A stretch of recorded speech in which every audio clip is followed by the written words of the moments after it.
Goeiemôre graad 8 en welkom by week 2 se werkies van kwartaal 4 en hierdie week gaan ons bietjie gesels oor grafieke. Nou kom ons kyk gou 'n bietjie na wat jy moet weet van grafieke. Nou ons kry twee tipes verskillende data. Die eerste data waarna ons gaan kyk is diskrete data en dit is data wat getel kan word. Dit is soos byvoorbeeld daar is 5 katte, daar is 3 sissies, 4 boeties. Dit is data wat spesifiek getel kan word. Dit is data soos ons by die grafiek kan sien, 2, 4, 6, 5, 9. Dit is nie 2,5 of so nie, dit word spesifiek getel. Dit is data wat met heel getalle voorgestel word en diskrete grafieke lyk soos volg hier in die kant en hulle word voorgestel met koördinate. Nou ons het net laasweek daarmee gewerk, so dit behoort niks niets vir jou te wees nie. Dan kry ons kontinu data en dit is hoe dit sal lyk op 'n grafiek. Nou dit is data wat gemeet kan word.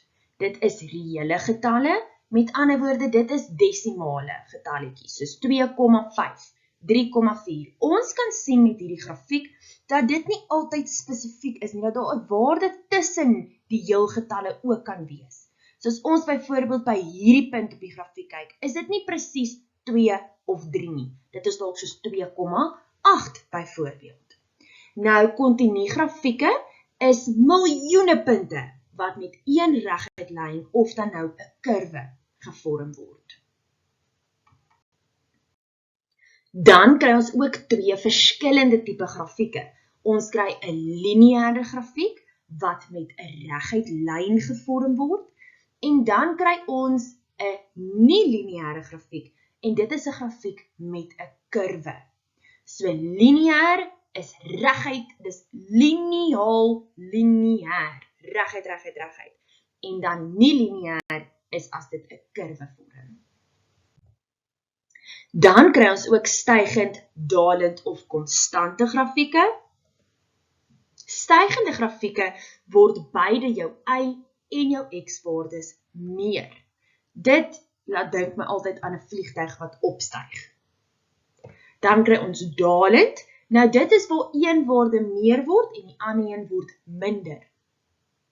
En dit is nou as jou vliegtuig nou weer gaan daal, hy gaan nou land, hy is nou klaar, holiday gehou. Dan kry ons 'n konstante grafiek. Nou dit is waar jou y-waardes dieselfde bly vir al jou x'e. So jou x'e word meer, maar jou y bly konstant. Hy word nie meer nie en hy word ook nie minder nie. Nou kom ons kyk gou na die volgende vragies. Vir elk van die volgende grafieke moet ons sê, is dit diskreet of is dit kontinu? Is dit lineêr of is dit nie? Is dit stygend, dalend en konstant? En dan ook wat die maksimum en die minimum waarde sal wees. So kom ons kyk na A. Is dit diskreet of is dit kontinu? Dit is kontinu. Dan is dit 'n reguit lyn of is dit nie 'n reguit lyn nie? Nou graad 8, daar is definitief nie 'n reguit lyn nie, so dit is nie lineêr. Dan is dit stygend, dalend of konstant. Hy daal definitief. En sy maksimum is 70 en sy minimum is 20. Kom ons kyk na B. Is B diskreet of kontinu? Dit is kontinu want dit word met 'n lyn verbind. Dit is lineêr want hy is reguit. Die vliegtuigie gaan definitief aarde toe, hy kom land, so dis dalend. Sy maksimum is 60 en dan sy minimum is 0 hier op die vloer. Nommer C, dit is kontinu want hy word verbind met 'n lyn, so al daai data daartussenin kan gelees word. Dit is lineêr, daai vliegtuigie styg op, so dis stygend.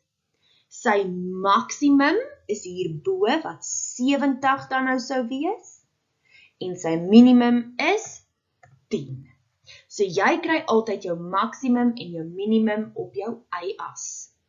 Dan die laaste enetjie, Dit is 'n diskrete grafiek.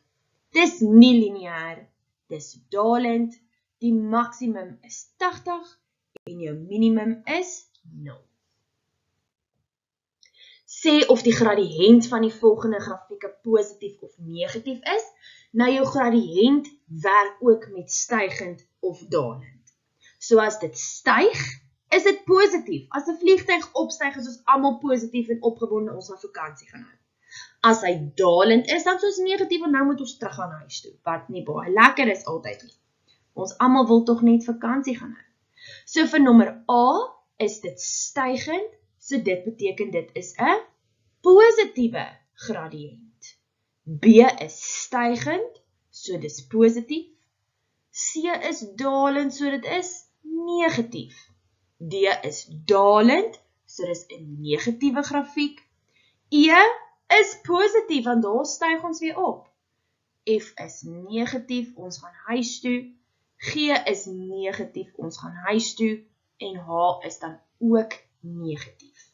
So onthou, stygend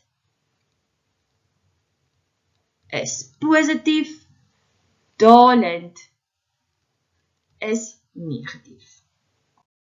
Dan met grafieke kan hulle ook vir jou die grafiek gee en hulle kan vir jou vragies vra uit die grafiek uit. By die eerste vragie vra hulle vir jou, hulle sê eers vir jou waaroor gaan die grafiek. Dit is die aantal doele wat deur Brasilia in die afgelope 11 FIFA Wêreldbeker toernooie aangeteken is. So ons moet nou die vragies gaan beantwoord. Nommer A. Hoeveel doele het Brasilia in 1978 aangeteken? So hieronder by die jare gaan soek jy 78. Jy gaan kyk waar is daai kolletjie en om te lees gaan ons kant toe om te sien hoeveel doele is aangeteken. En ons kan sien daar is 10 doele aangeteken. Onthou, ons sê nie net 10 nie, 10 doele. Hoeveel doele het Brasilia in 2010 aangeteken? Jy gaan soek 2010. Jy gaan reguit kant toe, baie mooi netjies, en ons sien hulle het 9 doele aangeteken. In watter jaar het Brasilia die maksimum doele aangeteken? So ons gaan kyk na wat was die meeste doele.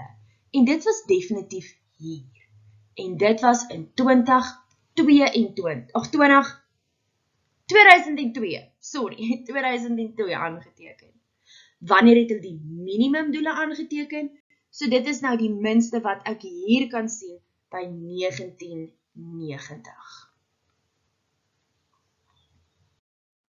Dan vra hulle ook vir jou, in watter jare het hulle dieselfde doele aangeteken? Nou ek kan sien hier is 2 wat dieselfde is.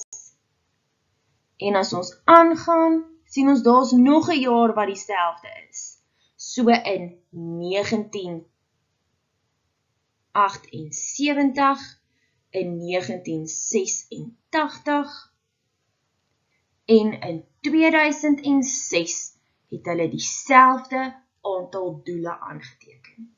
Indien daar dan nou nog jare is wat dieselfde is, sal jy sê, en, nee.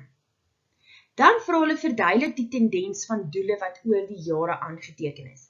Nou, tendens beteken, hoe lyk dit? Hoe lyk die doele wat hulle aangeteken het? So ons kan sien, hulle het begin met min doele, toe word dit meer, en toe die jaar daarna was dit nog baie meer, en toe daal dit nou weer bietjie.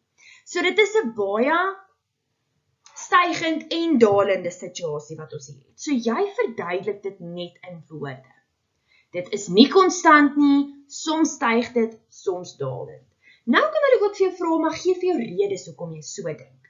Nou redes kan wees soos byvoorbeeld, dit het daai jaar dalk baie gereën tydens hierdie wêreldbeker. Dit was 'n nuwe span wat saamgestel is. Daar was dalk baie beserings. Dalk het hulle 'n slegte jaar gehad. So enige geldige redes.